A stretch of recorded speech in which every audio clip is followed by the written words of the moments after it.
السلام علیکم ورحمۃ اللہ وبرکاتہ۔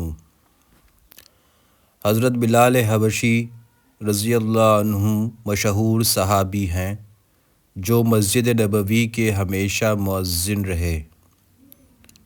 شروع میں ایک کافر کے غلام تھے، اسلام لے آئے جس کی وجہ سے طرح طرح کی تکلیفیں دیے جاتے تھے۔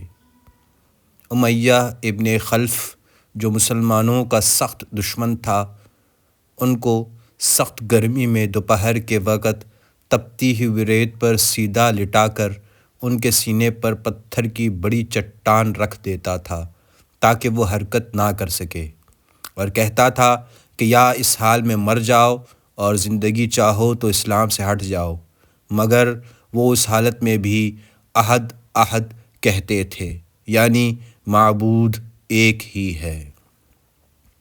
رات کو زنجیروں میں باندھ کر کوڑے لگائے جاتے اور اگلے دن زخموں کو گرم زمین پر ڈال کر اور زیادہ زخمی کیا جاتا تاکہ بے قرار ہو کر اسلام سے پھر جائیں یا تڑپ تڑپ کر مر جائیں۔ عذاب دینے والے اکتا جاتے، کبھی ابو جہل کا نمبر آتا، کبھی امیہ ابن خلف کا، کبھی اوروں کا، اور ہر شخص اس کی کوشش کرتا کہ تکلیف دینے میں زور ختم کر دے۔ حضرت ابو بکر صدیق رضی اللہ عنہ نے اس حالت میں دیکھا تو ان کو خرید کر آزاد فرما دیا۔ خلاصے میں لکھتے ہیں کہ چونکہ عرب کے بت پرست اپنے بتوں کو بھی معبود کہتے تھے، اس لیے ان کے مقابلے میں اسلام کی تعلیم توحید کی تھی، جس کی وجہ سے حضرت بلال رضی اللہ عنہ کی زبان پر ایک ہی ایک کا ورد تھا۔ یہ تعلق اور عشق کی بات ہے۔ ہم جھوٹی محبتوں میں دیکھتے ہیں کہ جس سے محبت ہو جاتی ہے اس کا نام لینے میں لطف آتا ہے، بے فائدہ اس کو رٹا جاتا ہے، تو اللہ کی محبت کا کیا کہنا جو دین و دنیا میں دونوں جگہ کام آنے والی ہے۔ یہی وجہ ہے کہ حضرت بلال رضی اللہ عنہ کو ہر طرح سے ستایا جاتا تھا، سخت سے سخت تکلیفیں پہنچائی جاتی تھی۔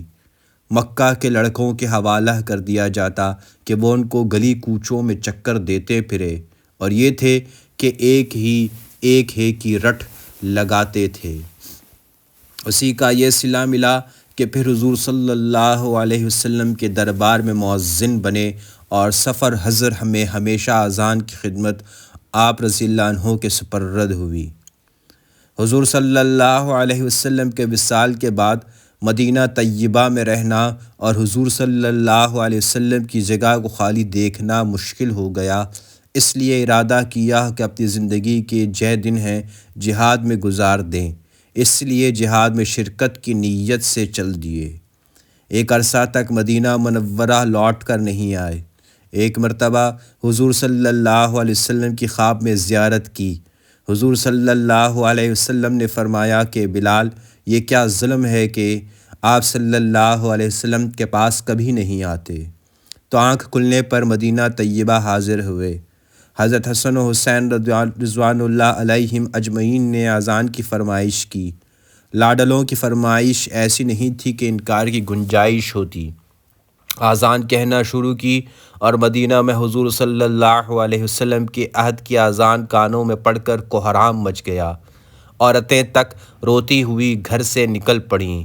چند روز قیام کے بعد واپس ہوئے اور 20 ہجری کے قریب دمشق میں وصال ہوا۔ بحوالہ اسد الغابہ۔